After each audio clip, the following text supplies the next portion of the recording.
오늘 선포되어질 하나님의 말씀은 사도행전 5장 29절에서 42절입니다.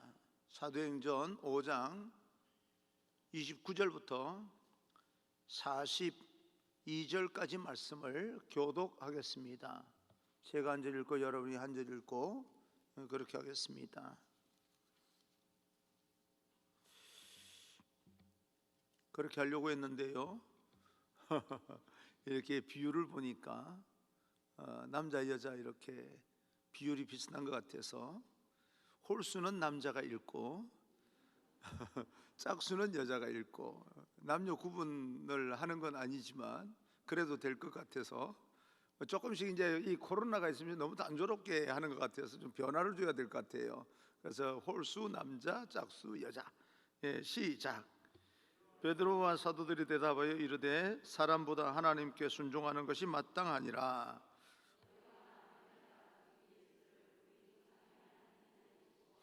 이스라엘에게 회개함과 죄 사함을 주시려고 그를 오른손으로 높이사 임금과 구주로 삼으셨느니라.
같이요.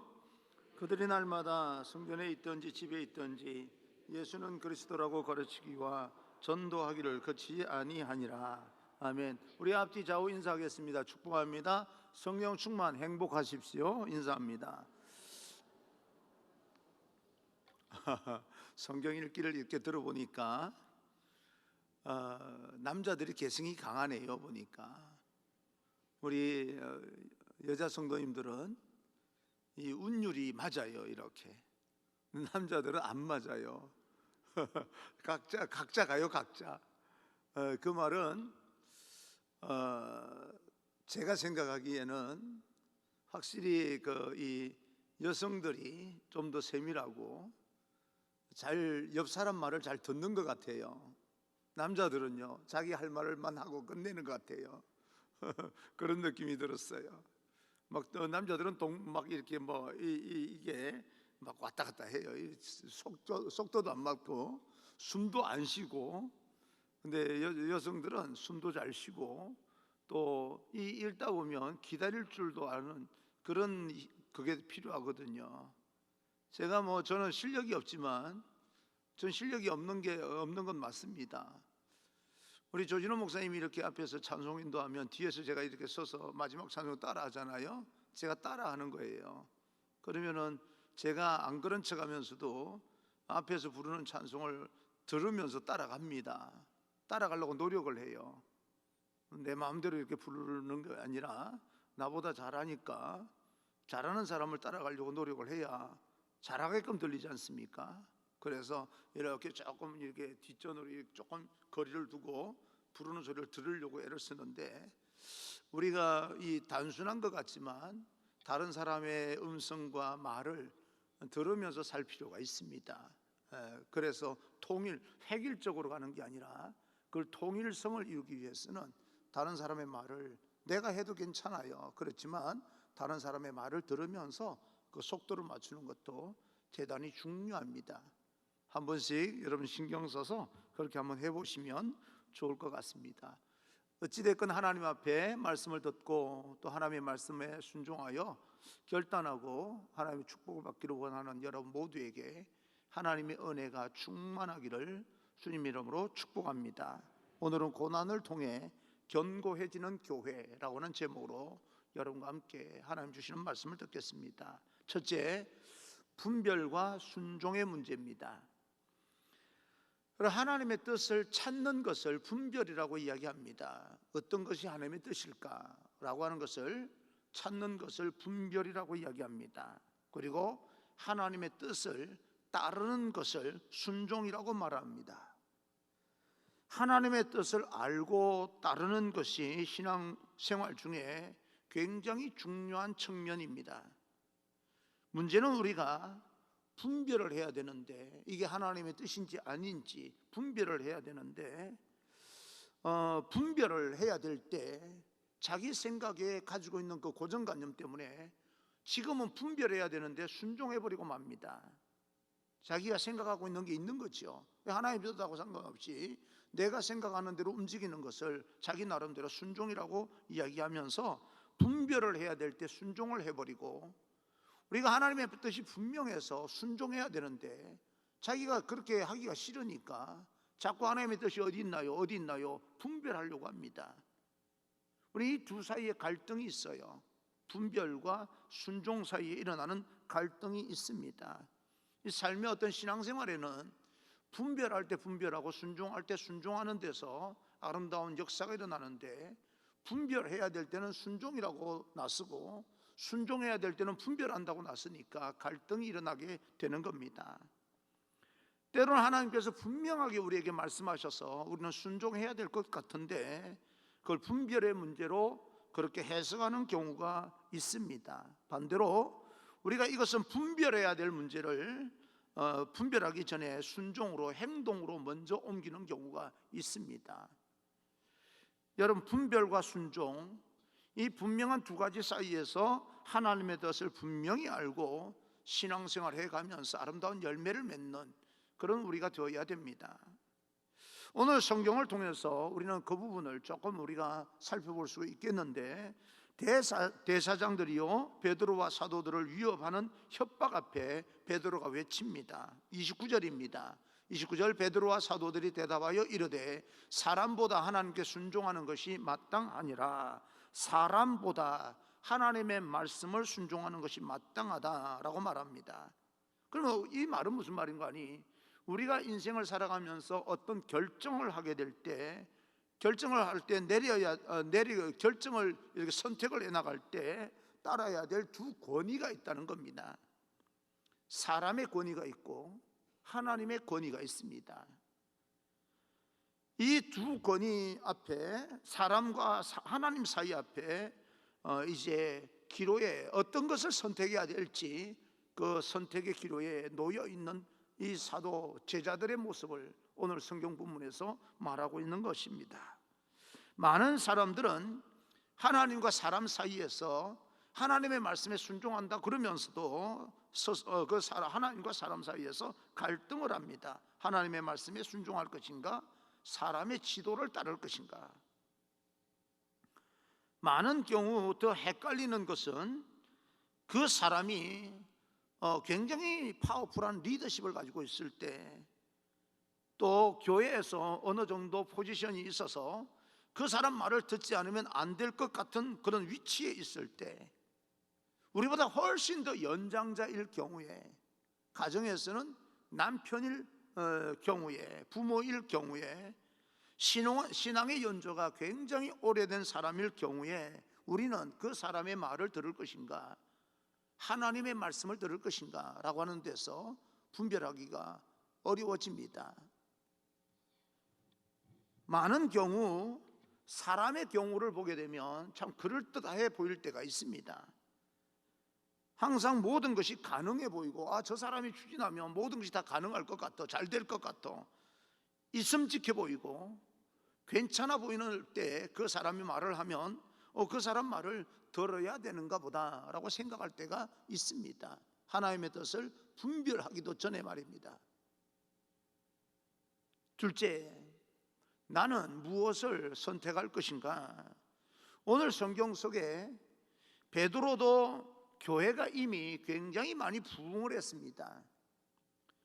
수많은 사람들이 베드로의 설교를 듣고 예수님을 믿어서 교회가 굉장히 숫자가 많아지고 부흥을 합니다. 그러면 그 정도의 초대교회 교회면 교회도 안정이 되었고, 자신뿐만 아니라 다른 사도들도 이제 이런 어떤 구조 속에서 계속해서 롱런이라고 그럽니까? 계속해서 오랫동안 그런 어떤 이 위치를 가져가기 위해서 감옥에 가고 처형받는 것은 비생산적이지 않습니까? 아니, 베드로가 설교 한 번 해서 3,000명, 5,000명 예수 믿게 만들 수 있다면, 그런 베드로가 감옥에 가는 것이 이게 어떻게 인간적인 생각으로는 더 비효율적인 것 같고 비생산적인 것이 맞습니다. 그래서 인간적으로 충분히 고려하면서 차라리 당대 종교 지도자들과 타협점을 찾아서 좀 적당하게 타협을 해서 제대로 복음을 전해서 예수 믿는 사람을 많이 만들면 되지 않겠느냐. 그러면 시스템도 고쳐지지 않겠느냐. 그러면 어떤 이런 힘, 권세를 가지고 또 우리가 대항을 하면 훨씬 더 유리한 입장에서 타협을 해나가서 정말 우리가 추구하는 하나님의 나라를 이룰 수 있지 않겠느냐라고 하는 그런 생각을 갖게끔 만들 수가 있습니다. 정당성이라고 이야기하는 거죠. 굉장히 말이 맞는 것처럼 그렇게 느껴질 때가 있습니다. 그래서 영향력 있는 사람을 보게 되면 타협하게 됩니다. 그 사람 말이 그럴듯하고 논리적으로 맞는 것 같고, 아니 맞는 것 같은 게 아니라 맞아요. 우리 생각에는 그게 훨씬 더 효율적이고 생산적이기 때문에 멋있는 사람이 말하면, 그리고 지혜로운 사람이 말하면, 굉장히 많이 배운 사람이 말하면 사람은 타협점을 찾기 시작합니다. 이 사람도 적당하게 마음을 좀 이렇게 누그러뜨리고, 또 저 사람도 뭐 그렇게까지 적대감을 가지고 덤벼들지 않게 만들고, 그러면서 교회는 부흥하게 만들 수 있는 그런 방법을 찾자라고 생각할 수가 있습니다. 그래서 사람만을 보게 되면 언제나 우리는 혼란스럽고 갈등이 심해집니다. 그런데 베드로는요, 사람에 대한 기준을 항상 하나님으로 끌어올립니다. 그 사람과 타협하지 않아요. 하나님 앞에서 보니까, 하나님 관점으로 보니까, 위에서 내려다 보니까 모든 문제가 너무나 분명한 겁니다. 하나님께서 자신들에게 원하시는 그 뜻은 굉장히 분명해요. 하나님의 말씀은 아주 명확하게 선명하게 전달이 된 겁니다. 분별의 문제가 아니라 순종의 문제입니다. 그런데 사람들은요, 여러 가지 환경이 힘들고 어려운 그런 상황이 펼쳐지고, 여기서 조금만 우리가 물러서면 더 잘 될 것처럼 느껴지기 시작하면 순종의 문제가 아니라 분별을 하려고 합니다. 순종해야 되는데 말입니다. 하나님께서 성령을 보내신 이유가 무엇이겠습니까? 주님이 성천하시면서 예수님께서 하늘로 올라가시면서 성령이 임하면 너희가 우리의 나의 증인이 될 것이다 라고 말씀합니다. 이 약속이 현실 가운데 성취되어지는 그런 어떤 자신들의 모습을 보면서, 우리가 사람에게 아무리 좋은 일이고 모든 것이 다 잘 돌아갈 수 있는 매끄러운 그런 길이 보인다 할지라도 하나님께서 보여주신 길이 이 길인데, 그러면 그럴 때는 순종하면 되는 거잖아요. 아무리 사람이 뭐 그럴듯하고 뭐 그 사람이 보기에 조금 멋있고 한다 할지라도 하나님께서 그거 아니야 이거야 라고 말하면 우리는 순종해야 되는데, 자기가 이렇게 상황을 열심히 판단해 보니까 이것보다 내가 생각하는 게 더 나을 것처럼 보이니까 하나님 어떤 길인가요? 보여주세요. 보여주지 않습니까? 근데 자꾸 보여달라고 그래요. 순종할 수 있는 것을 분별로 몰아갑니다. 순종하기 싫은 거예요, 극단적으로 말하면. 이렇게 하는 것이 혹시 하나님이 원하시는 길이 맞습니까? 라고 오랫동안 계속해서 기도하는 사람은 자기가 원하는 길이 있는 겁니다. 하나님께서 길을 보여주셔도 그 순종하려고 하는 것보다 자꾸 뭐 하려고 그래요? 분별하려고 합니다. 그래서 자꾸 물어보는 거예요. 하나님 앞에 길을 못 찾아서가 아닙니다. 하나님 길을 안 보여줘서가 아닙니다. 순종하기 싫은 거예요. 하나님께서 다시 수정을 해서 내게 내 마음에 맞게끔 말씀해 주시기를 원하기 때문에 순종하기보다는 뭘 하려고 하는 거예요? 분별하려고 하는 거예요. 타협을 하는 거죠. 하나님과 자꾸 딜을 하려고 하는 겁니다. 많은 사람이 순종을 회피하기 위해서 분별의 문제를 삼고 기도를 합니다. 그럴듯합니다. 모든 사람들은 그런 저런 이야기를 들으면, 설명을 들으면 참 더 하나님 뜻에 맞게끔 살려고 애를 쓰는구나 라고 생각하지만 그 깊숙이 숨어 있는 문제는요, 순종이 아니라 내가 생각하는 쪽으로 기울었으면 좋겠다라고 하는 그런 마음을 가지고 있기 때문에 순종하기 싫어서 분별로 기도하고 있는 겁니다. 하나님 보실 때는요, 참 안타까운 일이에요. 사람들 보기에는요, 굉장히 믿음의 사람처럼 보이고요. 하나님의 뜻은 분명히 전달되었고 정확하고 선명한데 우리가 그 뜻을 받아들여서 순종할 마음이 없기 때문에 분별의 이유로 자꾸 지체하는 것입니다. 언제 한번 제 친구가 학교를 다닐 때 제가 이제 첫 목회를 충청북도 중원군 이루면 수주리에서 하고 수주교에서 하고 울릉도에 개척을 나가서 울릉도 개척한 교회가 제 연급에서 전국에서 굉장히 컸습니다. 한 7, 80명 모였으니까 개척을 해서, 그러니까 울릉도에서 그 전진기지 돈 많은 동네에서 7, 80명 선주들이 나오고 그랬으니까 교회가 적은 교회가 아니었어요. 전도사였는데. 근데 육지에서 개척하고 단독 목회하는 친구들은 굉장히 어려웠습니다. 지금처럼 어려웠어요. 저는 이제 뭐 하나님의 은혜가 참 임해서 저는 그런 초기 목회도 뭐 그렇게 고생하지 않았어요. 내용적으로는 울릉도 가서 그 경상도 사람들하고 뭐가 잘 맞았던 모양이에요.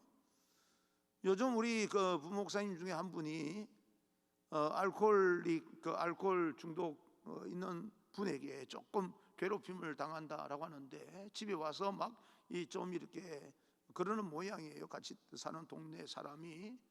울릉도 있을 때도 그런 사람이 한 사람 있었어요. 술을 먹고 와서 2시간을 욕해대요. 사택 앞에서 입에 담지 못할 욕을 하면서. 술 취한 것 같아요.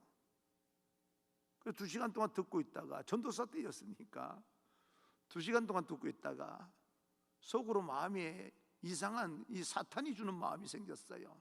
내가 목회를 못한다 할지라도 저거 가만두면 안 되겠다. 그러고 나서 추리닝을 갈아입었어요. 갈아입고 한판하러 나갔습니다. 그래서 저 밑에 그 사람이 2시간 동안 떠들고 있는 거예요. 2시간 동안 술이 안 깨는 모양이에요. 추리닝 입고 내려가는데 5m 정도밖에 거리가 안 됐어요. 오늘 너 가만 안 둔다. 내가 나는 목회 못해도 좋으니까 너 가만 안 둔다. 오늘 나한테 한번 당해봐라 하고 내려가는데, 와, 5m가 왜 그렇게 생각이 많이 스쳐 지나갑니까? 인생이 걸린 문제잖아요. 사실은 알고 보면 단순하게 한 사람 욕하는 사람 단순하게 이렇게 처리하는 문제가 아니에요. 주변 모든 사람은 당연히 욕하는 사람을 이렇게 어떻게 처리하는 것이 이해는 될지라도 전도사가 그 사람에게 뭐 이렇게 했다 그러면 이거 제 인생이 달린 문제예요. 그 5m가 와, 어마어마하게 길었어요. 그런데 화는 났고 열은 났고 흥분돼 있고 2시간 동안 욕 들어먹은 젊은 30대 초반, 20대 후반, 30대 초반, 그 한번 생각을 해보세요. 혈기가 막 가득 찬 사람인데 그 내려가다가 하나님께서 이 5m 정도에 걸어가면서 하나님께서 마음을 누그러뜨린 것 같아요. 그래 화를 잔뜩 내서 내려갔는데 이 사람이 겁을 먹었어요. 겁을 먹고 서 있는 사람 앞에 가서 손을 딱 잡고요. 아저씨 죄송해요. 내가 아저씨를 화나게 만들었네요. 그랬어요. 나도 모르겠어요. 나도 내가 왜 그랬는지도 몰라요. 그랬더니 이 사람이 와 당신 멋있다 그러면서 그 다음 주에 교회 나왔어요. 아 정말 위기를 그 위기를 그렇게 넘긴 적이 있습니다. 근데 그 사람은 왜 저한테 그렇게 욕을 해대고 그랬냐면 동네 사람 중에 자기가 이길 수 있는 사람이 단 한 명도 없어요. 가서 누가 그렇게 하면 누가 뭐 이 상대나 해주나요? 그런데 가만히 자기 생각 술을 먹고 가만히 생각해 보니까 주변에 그래도 이길만 하겠다라고 하는 사람은 나밖에 없는 거예요. 제가 누구예요? 전도사지지 않습니까? 설마 이 목회자가 나한테 덤비려고 하는 생각을 했던 것 같아요. 그러니까 자기는 아예 내가 욕을 해도 덤비지도 못하는 저 사람만큼은 힘으로는 못 이겨도 심리적으로는 이길 수 있다고 생각을 했던 모양이에요. 그러니까 막 욕을 해대는 거예요. 네? 그런 곳에서 그런 역사가 일어났는데 제 친구가 한날은 전화가 왔습니다. 대학원을 다니는데 학비가 없다고 나보고 학비를 좀 대달래요. 그 당시에 300만 원이 넘는 그 당시에도 300만 원이 넘는 그 학비를 하나님 앞에 내가 기도해 보니까 감동이 왔어요. 너가 해줘라. 그럼 이제 순종의 문제이지 않습니까? 순종하면 되잖아요. 어떻게 하면 마련할 수 있었거든요. 그때 300만 원을. 순종의 문제인데 순종을 하려고 결단을 하니까 갑자기 많은 생각이 복잡하게 이게 얽히는 거예요. 이제부터는 분별로 들어갑니다. 하나님 다 해줄까요? 아니면 절반만 해줄까요? 기도하기 시작하는 거예요. 처음에 하나님의 음성을 들었어요. 다 해줘라. 다 해주기로 하고 보내려고 하니까 이제 그때부터는 아깝기 시작하면서 분별로 들어갑니다. 하나님 어떻게 할까요? 야, 다 해주라고 했잖아. 근데요, 다 해주려고 하니까요. 그래서 하나님 음성을 한 번 더 들어야 될 것 같아요. 하나님 어떻게 할까요? 다 해줘. 그래요, 다 해줄까요? 그 다음 날 되니까 다 보내면 되는데 또 기도하기 시작합니다. 하나님 정말 다 보내줘야 되나요? 절반만 해주면 안 될까요? 하나님께서 하도 그렇게 말하니까 제가 제 뜻을 꺾지 않으니까 하나님께서 말씀을 해주셨어요. 네 마음대로 해. 그래서 제 마음대로 절반만 보냈어요. 지금 30년이 지났는데요, 그까지 그거 150만이 뭐라고 다 해줬으면 지금도 마음이 편할 텐데 그렇지 않습니까? 그 당시에는 할 수 있었다면. 근데 자꾸 하나님께 순종해야 되는 말씀을요 자꾸 분별하려고 하다 보니까 이런 현상이 일어나 버리는 겁니다. 어떤 말씀이 들려올 때 여러분 마음속에 부담을 느껴서 자꾸 순종해야 되는데 하나님 앞에 분별하기 위해서 기도할 때가 있습니다. 여러분 하나님과 씨름하지 마십시오. 순종할 때는 순종으로 해야 좋습니다. 하나님께서 보여주신 것을 순종함으로써 나아가는 그 신앙의 태도를 분별로 포장하는, 그것이 신앙의 모습이라고. 여러 날 기도하니까 사람들은 저 사람 참 믿음이 좋아라고 하는 신앙의 모습으로 포장하려고 하는 유혹을 물리치시고 순종할 때는 순종할 수 있는 결단이 필요합니다. 오늘날 여러분, 우리가 지금 내가 순종해야 될 때인지 분별해야 될 때인지 깊이 생각하셔야 됩니다. 공회원들이 크게 놓여서 사도들을 즉시 처형하려고 할 때 그 중에 지혜로운 교법사 가말리엘이라고 하는 사람이 일어난 말을 합니다. 35절입니다. 35절 말하되 이스라엘 사람들아 너희가 이 사람들에 대하여 어떻게 하려는지 조심하라. 너희가 너희에게 어떻게 해를 가하려고 하는지 조심하라 라고 하는 경고의 말을 듣습니다. 그리고 38절 이제 내가 너희에게 말하노니 이 사람들을 상관하지 말고 버려두라. 이 사상과 이 소행이 사람으로부터 났으면 무너질 것이요 그들이 하는 일을 내버려둬라. 그들이 그들 스스로 일으킨 일이라면 스스로 무너질 것이고 그 일이 하나님께로서 일어난 일이면 우리가 막을 수는 없지 않겠느냐, 그런 말씀을 합니다. 여러분, 이 가말리엘이라고 하는 사람의 말을 들으면서 우리는 교훈을 얻게 되는데 세상에는요 무너질 일이 있고요 무너뜨릴 수 없는 일이 있습니다. 인생을 살면서 분명히 무너질 것이 있어요. 그런데 무너뜨릴 수 없는 것도 있습니다. 세상에서 일어나는 모든 일들 가운데 결국은 무너지는 일이 있는가 하면 결코 무너질 수 없는 일이 있는 거예요. 무너질 일은 어떤 것인가? 38절을 보니까 사람에게로서 난 일은 언젠가는 무너집니다. 그러나 무너뜨릴 수 없는 것은, 무너질 수 없는 일은 하나님께로서 난 일은 무너질 수가 없습니다. 우리가 무너뜨릴 수가 있는 게 아니에요. 39절입니다. 만일 하나님께로부터 났으면 너희가 그들을 무너뜨릴 수 없겠고 도리어 하나님을 대적하는 자가 될까 하노라 하니, 사람으로 난 일은 언젠가 썩어지고 무너질 것입니다. 그러나 그것이 아무리 아름다운 바벨탑 같이 보여도 그것은요 무너지게 되어 있습니다. 하지만 하나님께로서 난 것은 결코 무너뜨릴 수도 무너질 수도 없습니다. 그리고 두 번째로 보게 되면 하나님의 사람을 대적하는 일은 곧 하나님을 대적하는 일이 된다라고 말합니다. 하나님의 사람을 대적하는 것은 하나님을 대적하는 일과 같다. 가말리엘은 하나님을 대적하는 일이 될까 두려워하노라라고 이야기를 합니다. 제자들을 대적하는 것이요, 단순히 제자들 사람을 대적하는 것이 아니라 하나님을 대적하는 일이 될까 두렵다, 그 말이겠지요. 하나님은 하나님을 위해서 일하는 사람과 하나님과 많은 경우 동일시합니다. 교회에서 하나님의 일을 전폭적으로 하나님의 일이라고 순종하는 자의 일과 하나님은 항상 같습니다. 그러니 하나님의 일을 하는 사람을 반대하는 사람은 그 사람을 반대하는 것처럼 보이지만 하나님을 반대하는 것입니다. 화가 있을 것입니다. 그래서 우리는요, 저 사람이 하는 일이 정말 하나님의 일인지 사람의 일인지를 분별해야 되고, 여러분들도 내가 해야 될 일이, 내게 맡겨진 일이 사람의 일인지 하나님의 일인지를 여러분들도 분별하셔야 됩니다. 여러분, 사도행전 9장을 보게 되면 사울이 바울 되기 전에 예수님을 만납니다. 그때 예수님께서 말씀합니다. 왜 너는 나를 핍박하느냐? 사울아 사울아, 왜 너가 나를 핍박하느냐? 사울은 예수님을 단 한 번도 생전에 본 적이 없습니다. 주님을 직접적으로 핍박한 적이 단 한 번도 없습니다. 거부한 적도 없어요. 주님을 부인한 적도 없습니다. 주님을 믿는 사람들을 핍박했을 뿐이에요.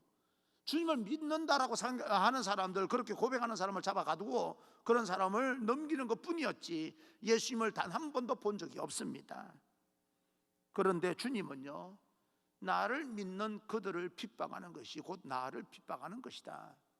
그렇게 예수님 믿는 사람들과 예수님을 동일시한 겁니다. 그러면 여러분들은 바로 누구입니까? 작은 예수입니다. 여러분들은 영적인 의미에서 예수입니다. 예수님과 동일한 그런 존재다. 가서 어떤 교단을 만들고 종교를 만들라고 하는 그런 예수가 아니라 여러분들은 예수님과 동일한 존재들입니다. 왜요? 우리는 예수님의 일을 하기 때문에 그렇습니다. 그러므로 하나님께서 세운 사람을 대적하는 것은 하나님을 대적하는 것이 됩니다. 그러므로 우리는 조심하고 경계해야 될 일이다라고 하는 것을 배우게 됩니다.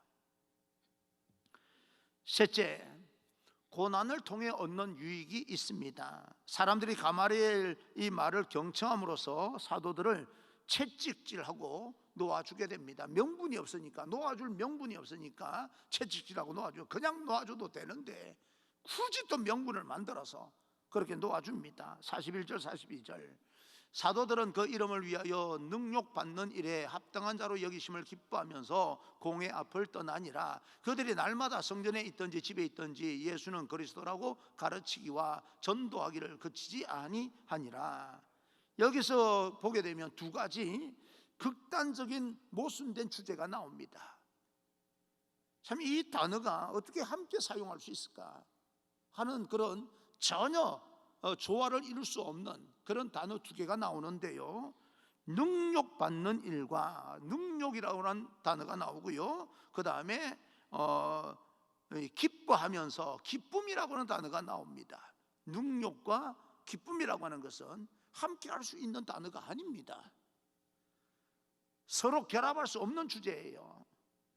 너희는 세상에서 뱀같이 지혜롭고 비둘기같이 순결하. 여러분, 비둘기와 뱀은요 결합될 수 있는 그런 동물이 아니에요. 근데 우리 안에 뱀도 있어야 되고 비둘기도 있어야 된다고 이야기를 합니다.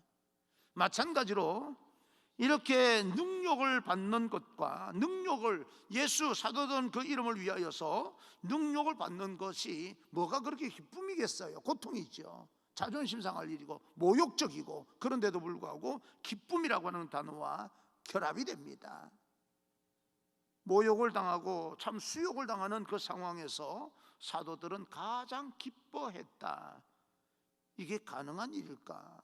라고 하는 거지요. 어떻게 이 모순된, 철저히 극단적으로 모순된 이 단어가 완벽한 결합을 이룰 수가 있겠는가? 어떻게 사도들은 능력을 받으면서 기뻐할 수가 있겠는가? 이게 신앙의 힘입니다. 신앙의 신비죠.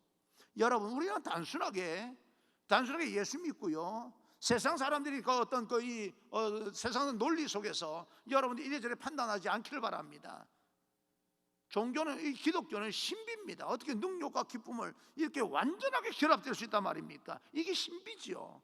이게 기독교의 신비를 겉으로 드러난 현상 가지고 함부로 판단하면 안 됩니다. 사람들은 그런 오류를 범하고 있는 거예요. 말을 들으면 마치 그 사람들 말이 맞는 것처럼 들려요. 그러나 기독교는 신비 속에, 베일 속에 가려져 있는 거예요. 어떻게 능욕당하는 사람이 기쁨을 얻을 수 있습니까? 철저하게 모순된 이 단어, 능욕과 모욕을 당하는데도 불구하고 기쁨이라고 하는 이 단어와 결합이 될 수 있습니까? 그러면서 하나님께로서 합당히 여김을 받는 자가 되는 겁니다. 마치 주님께서 십자가를 지면서 능욕을 받는 그 사건을 이 베드로와 사도들이 묵상하면서, 내가 주님처럼 십자가에 못 박혀 죽지는 않겠지만 그렇게 모욕을 당하는 가운데서도 내가 이 십자가를 감당함으로써 이 수많은 사람들 구원받는 것을 내가 기뻐하노라. 십자가 위에서도 그 두 가지가요 함께 결합을 이루면서 생명을 구원하게 되는 거 아니겠습니까? 이게 뭐예요? 신앙의 신비라는 이야기입니다. 여러분, 오늘날 정말 여러분들이 예수님을 믿으면서 혹시라도 오해받고 능력을 받는 일이 있다면 너무 서글퍼하지 마시고 좀 참아내십시오. 하나님께서 기뻐하실 일입니다. 그러면서 뭐 바보가 되라는 말이 아니에요. 우리 현실을 알지 않습니까? 예? 우리가 뭐 이렇게 이런 어떤 설교를 듣는다고 해서 우리가 뭐 예수님처럼 어디 제자들처럼 완전히 바보처럼 살지 않는다는 것 우리 스스로도 알고 있지 않습니까? 현실 속에서는 우리가 어떻게 살고 있는지를 우리는 다 압니다. 그런데 우리는 생각을 해야 됩니다. 예수님을 위해서, 하나님을 위해서 능력을 받는 일이 있다면 참아내십시오. 그게 신앙의 신비, 아름다운 열매를 맺는 그런 통로가 됩니다. 나중에 이 베드로는요 그 능력과 고난을 베드로전서에서 다시 설명하고 있는데, 베드로전서 4장 14절 16절 너희가 그리스도의 이름으로 욕을 받으면 복이 있는 자로다. 만일 그리스도인으로 고난을 받은 즉 부끄러워 말고 도리어 그 이름으로 하나님께 영광을 돌리라. 야, 이 단어들이요 어떻게 이렇게 결합이 참 묘하게 잘 조화를 이루는지 모르겠어요. 욕을 받으면 복이 있다. 욕과 복이 어떻게 이게 결합이 되는지. 고난을 받고 부끄러워 말고 하나님께 고난을 받는데 무슨 하나님의 영광이 됩니까? 우리를 높은 자리에 올라가야 하나님께 영광을 돌립니다. 이게 뭐가 막 구색이 맞잖아요. 가장 처절하게 고난을 받고 있고 지금은 압박을 받고 있고 핍박을 받고 있는데 하나님께 영광을 돌린다. 그러면 누가 그 영광을 받아줄까요? 누가 그 인정을 하겠습니까? 그런데 그런 가운데서 하나님께 영광을 돌려라. 그러면 하나님께서 영광을 받으시는 거예요. 사람들은 야, 그런 가운데서 네가 무슨 하나님께 영광이 되겠냐, 도리어 너 하는 거 보니까 하나님께 부끄러움이 되겠다. 세상 사람들은 그렇게 말한다 할지라도 하나님께서는 실질적으로 영광을 받으십니다. 이런 모순된 단어들이요 결합을 이루면서 우리를 더 이 땅에서 아름다운 하나님의 자녀로 살아가게끔 만드는 거예요. 이것이 신앙의 힘입니다. 오늘날 여러 가지 현실 속에서 일어나는 그런 현상 때문에 여러분 기죽지 마시고, 또 자존심 상해서 어쩔 줄 몰라서 자기 스스로 자기 가슴을 치면서 서글퍼하지 마시고, 그런 가운데 하나님 앞에 기도하면서 능욕 가운데 기쁨을, 욕을 들어먹는 가운데 하나님의 복을, 그리고 고난 가운데 하나님의 영광을 같이 이렇게 아주 완벽한 그런 어떤 조화를 이루면서 신앙생활에 나갈 때 하나님께서 여러분을 통해서 정말 영광을 받으시고 이 땅에 여러분을 통해서 아름다운 영향력을 끼치며 하나님 나라를 든든히 서가게 만들 것입니다. 이게 신앙의 역설입니다. 우리는 그런 삶을 살아야 되는 거죠. 쉽지는 않습니다. 그래서 기도가 필요합니다. 사랑하는 성도 여러분, 능욕을 당하지 않으면 좋지요. 그러나 능욕을 피하기 위해서 분별을 핑계 삼아 순종을 하는 것을 여러분 회피하지 마시고, 능욕을 당한다 할지라도 기쁨이 있다는 사실을 알고 분별할 때는 분별하시고 순종할 때는 과감하게 결단할 수 있는 믿음의 용기를 가지시고 하나님 앞에 합당한 자로 그렇게 세워지기를 주님 이름으로 축원합니다.